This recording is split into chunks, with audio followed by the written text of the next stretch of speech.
Question petit b, montrez que pour tout x appartenant à l'intervalle 1 plus l'infini, i de x égale ln de x moins x au carré moins 1 sur 2x carré. On a i de x égale cette intégrale, donc on va décomposer cette fraction en deux, donc ce sera égal l'intégrale de 1 à x, t au carré sur t à la puissance 3, moins 1 sur t à la puissance 3 d de t, qui est égal l'intégrale de 1 à x, 1 sur t, moins 1 sur t à la puissance 3, ce n'est que t à la puissance moins 3 t de t. Et je vais vous dire pourquoi par la suite. Maintenant, on va passer aux primitives. Donc, la primitive de 1 sur t, c'est ln de t. Moins, la primitive de t à la puissance moins 3, c'est 1 sur moins 3 plus 1, ça fait 1 sur moins 2, ça fait plus 1 sur 2. Et t à la puissance moins 2 devient 1 sur t au carré, entre 1 et x. Voilà, je calcule la différence. Donc, je substitue xt par x, puis je fais moins et je substitue t par 1. Donc, c'est ln de x plus 1 sur 2x au carré, moins ln de 1, ça fait 0, moins 1 sur 2. Alors, je réduis au même dénominateur pour le deux derniers termes. Donc, c'est ln de x plus 1 moins x au carré sur 2 x au carré. Donc, ce qu'il fallait démontrer. Mais attention, il y a aussi un moins. Donc, je vais factoriser au numérateur par moins. Donc, c'est ln de x moins x au carré moins 1 sur 2 x au carré. Je passe maintenant à j de x. Donc, j de x est égal à quoi?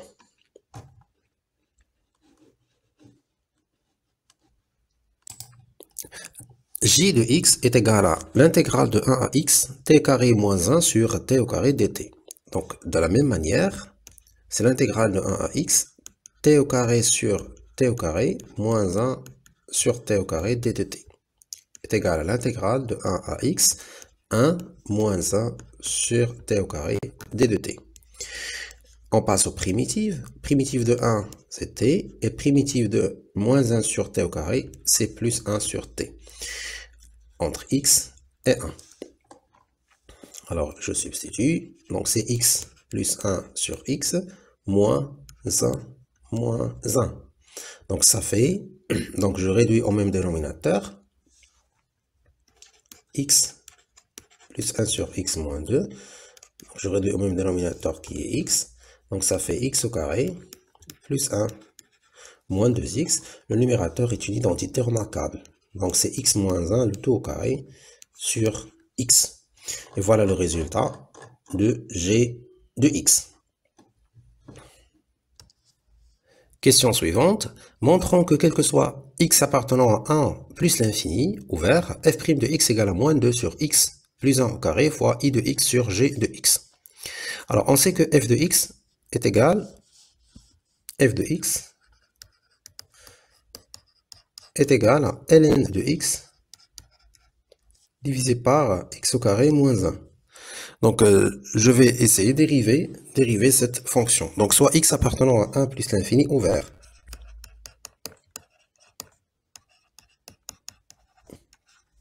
Bien sûr, f est dérivable.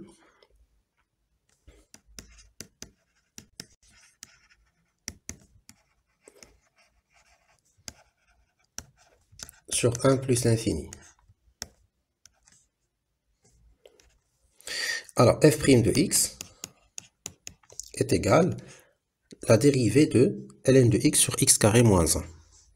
Donc, j'applique la propriété de la dérivée d'un quotient. Donc, je trouve ln de x', c'est 1 sur x, facteur de x au carré moins 1, moins la dérivée de x au carré moins 2, moins 1, ça fait 2x fois ln de x.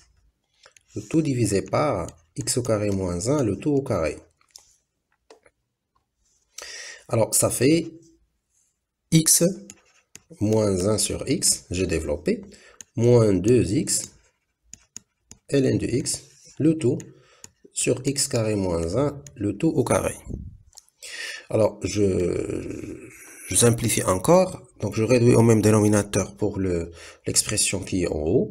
Donc, je trouve x au carré moins 1 moins 2x carré ln de x, le tout divisé par x facteur de x carré moins 1, le tout au carré. Donc, je laisse ce résultat ici et je le note 1. Je passe au résultat voulu. Qu'est-ce qu'on veut? On veut montrer que f' de x est égal à moins 2. Donc, or, moins 2 sur x plus 1 au carré fois i de x sur g de x est égal à moins 2 sur x plus 1 au carré fois ln de x moins x carré moins 1 sur 2x carré, le tout divisé par x moins 1 au carré sur x. Alors ça fait quoi? Ça fait moins 2 sur x plus 1 au carré fois, alors je réduis ici au même dénominateur qui est 2x carré, donc ça fait 2x carré ln de x moins x au carré plus 1 sur 2x au carré multiplié par l'inverse, le dénominateur qui est x sur x moins 1 au carré, qui est égal, après simplification, donc je simplifie ici par 2, regardez bien, simplifie par 2, je simplifie ici par un x, donc qu'est-ce qu'il reste? Il reste un petit x ici, et je calcule, donc qu'est-ce qu'il reste au numérateur?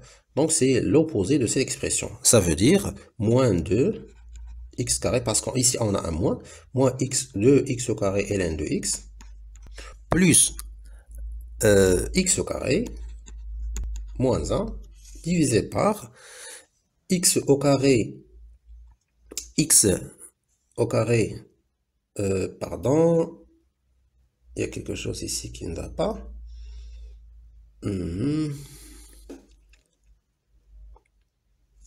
Voilà, donc, oui, exact, oui, c'est ça. Donc, il reste x, facteur de x au carré moins 1, le tout au carré. Donc, ça, c'est 2. Alors, regardez bien les deux résultats que nous avons trouvés, 1 et 2. Donc, ce sont les mêmes. Donc, d'après 1 et 2, on déduit. D'après 1 et 2, on déduit que f' de x est égal à moins 2 sur x plus 1 au carré fois i de x divisé par g de x. Et voilà. La question petit d, qu'est-ce qu'elle dit? On déduire que quel que soit x appartenant à 1 plus l'infini, f' de x est compris entre moins 1,5 et 0. Alors, d'abord, d'après la question précédente, qu'est-ce qu'on a? On a 0. 0 est plus petit que i de x, est plus petit que g de x. Et pour tout x appartenant à 1 plus l'infini, g de x est strictement positif. Donc on peut diviser par g de x.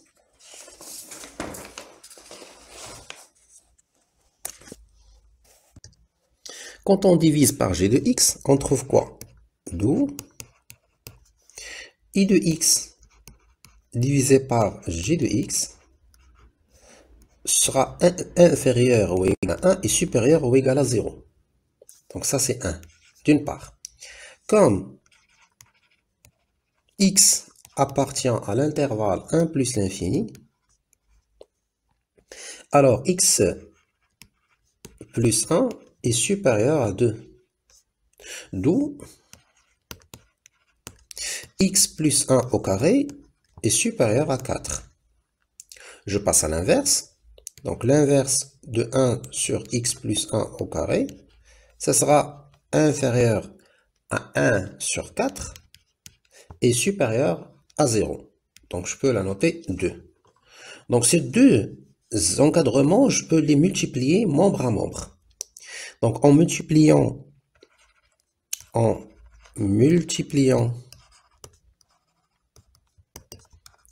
et 2 membre à membre,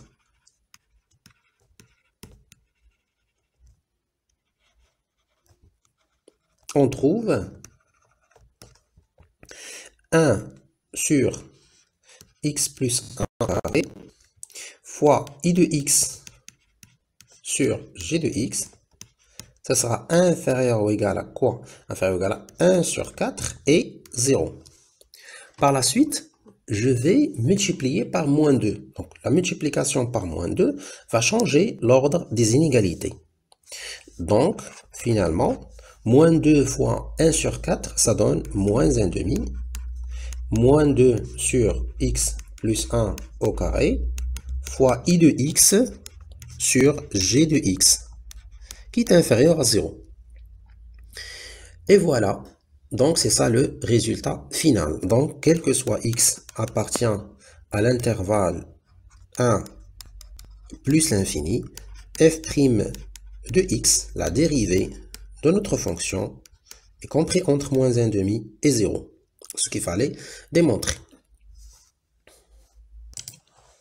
Maintenant, on va passer à la question 6a, dresser le tableau de variation de la fonction f. C'est très simple puisque nous avons vu d'après la question précédente que c'est la dérivée est négative. Donc, notre tableau de variation sera comme ça.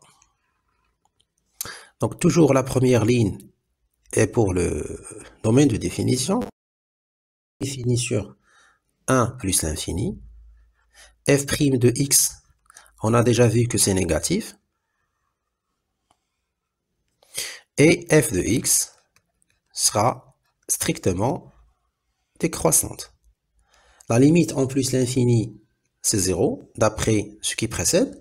Et f de 1 demi, déjà la fonction est définie en 1, c'est 1 demi. F de 1, pardon, c'est 1 demi. Et voilà. Pour la question suivante, tracer la courbe CF, on prendra I égale, norme de I égale 1 cm et norme de G égale à 2 cm. Alors voilà, donc pour tracer la courbe de cette fonction, j'ai dessiné le repère. Alors en prenant en considération les indications, la norme de I c'est 1 cm, la norme de G c'est 2 cm. Voilà, donc c'est ici le vecteur J. Voilà. Et ici, on a le vecteur I. Voilà. Donc, d'abord, on doit commencer par la demi-tangente au point 1, à droite de 1. Donc, je prends par exemple l'image de quelques points. Alors, l'image de 1, ça fait moins 1 demi. L'image de 0, ça fait 1. Voilà. L'image de 1, ça fait 1 demi. Donc c'est ici, il va passer par ici. L'image de 2, ça fait 0. Donc c'est ça la demi-tangente. Puis je trace la courbe comme ça. Donc puisque la fonction est décroissante, donc elle sera comme ça. Pardon pour ce point. Alors on continue. Donc c'est comme ça la courbe de cette fonction. Donc c'est une fonction décroissante. Elle admet une asymptote oblique, une asymptote horizontale d'équation y égale à 0. Ça veut dire l'axe des abscisses. Et voilà. Pour la question 7, montrez que l'équation f de x égale à x moins 1 admet une unique solution A dans l'intervalle 1, 2, ouvert. Bien sûr, pour répondre à cette question, on fait appel au théorème des valeurs intermédiaires. Donc on pose pour cela, on pose g de x, la fonction g de x est égale à f de x moins x plus 1. Donc la différence de ces deux expressions-là. Alors, on essayer de donner les hypothèses de ce théorème. Donc, G est continu sur l'intervalle 1, 2, fermé comme somme de deux fonctions continues. Comme somme de deux fonctions continues. Deux fonctions continues. Bien. Puis, on va calculer la dérivée de x. Donc, quel que soit x appartient à 1, 2, g' de x est égal à f' de x moins 1. Donc, qui est négatif. D'où g est strictement décroissante.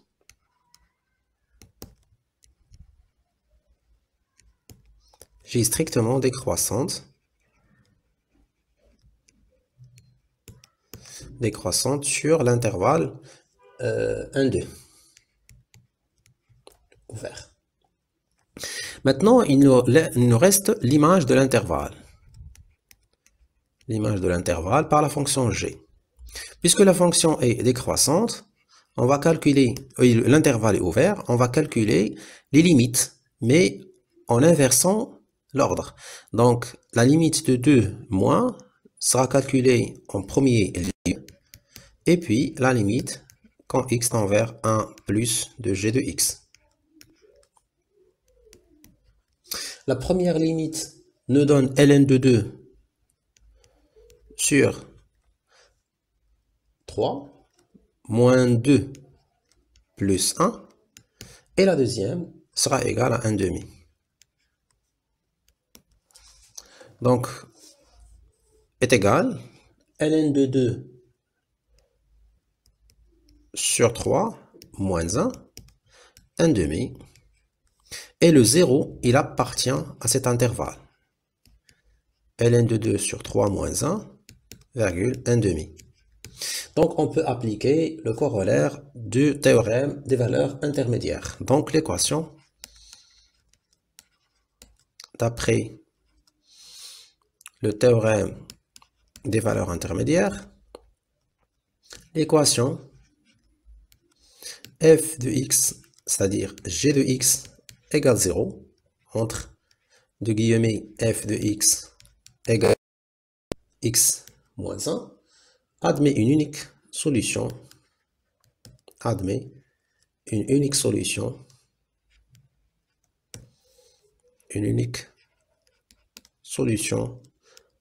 A dans l'intervalle 1, 2. Et voilà. La question 8, soit A1 la suite numérique définie par A0 appartenant à 1 plus l'infini pour tout n appartenant n à n plus 1 égale à 1 plus f de AN.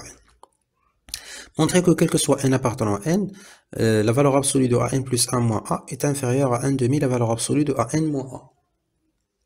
D'abord, on va commencer par ce premier membre-là. On va calculer cette différence. Donc, on a AN plus 1 moins A est égal à 1 plus f de AN moins A, qui est égal à f de AN moins A moins 1. Or, comme f de A, d'après la question précédente, c'est A moins 1, d'après la question 7, donc qu'est-ce qu'on déduit? On déduit que AN plus 1 moins A, c'est f de AN moins f de A. A appartient à 1, 2. Et AN plus 1 appartient aussi à 1, 2. Il suffit de faire une récurrence. Donc A0 appartient à N.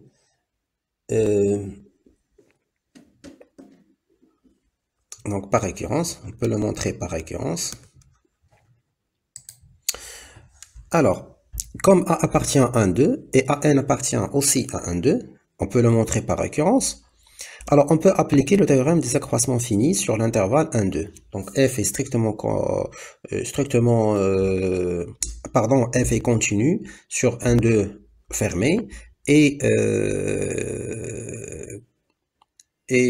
aussi dérivable sur 1, 2 ouvert. Alors il existe d'après théorème de Taft, alors il existe un C appartient à 1, 2, tel que la valeur absolue de f de AN moins f de A en valeur absolue divisé par AN moins A est égal à f', est égal à la valeur absolue de f' de C.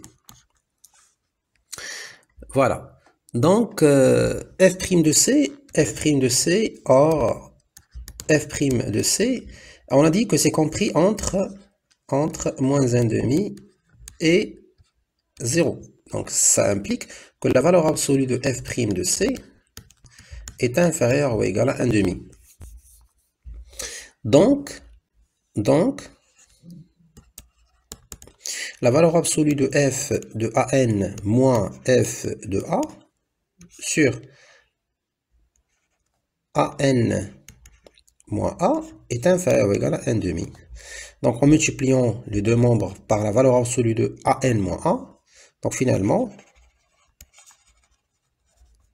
finalement, la valeur absolue de f de AN moins f de A est inférieure à 1,5, valeur absolue de AN moins A. Puisque cette expression est positive, donc on ne change pas l'ordre. C'est-à-dire, la valeur absolue de AN plus 1 moins A est inférieure à 1,5, la valeur absolue de AN moins A. C'est ça la question A. Alors, montrons par récurrence la question suivante B, que quel que soit n appartenant à n, la valeur absolue de AN moins A inférieure ou égale à 1,5 à la puissance n fois la valeur absolue de A0 moins A. Alors, commençons par l'initialisation. Donc, pour n égale 0. Pour n égale 0. Donc, pour n égale à 0, on a la valeur absolue de A0 moins A est inférieure ou égale à 1,5 à la puissance 0 fois la valeur absolue de A0 moins A. Donc, ce qui est vrai parce que on a l'inégalité au sens large. Donc, ça, c'est vrai.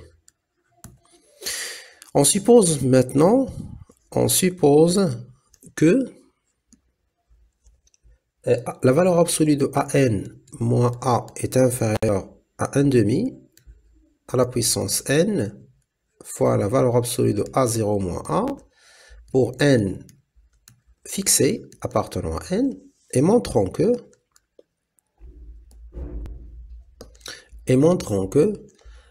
AN plus 1 moins A est inférieur ou égal à 1,5 à la puissance n plus 1 fois la valeur absolue de A0 moins A.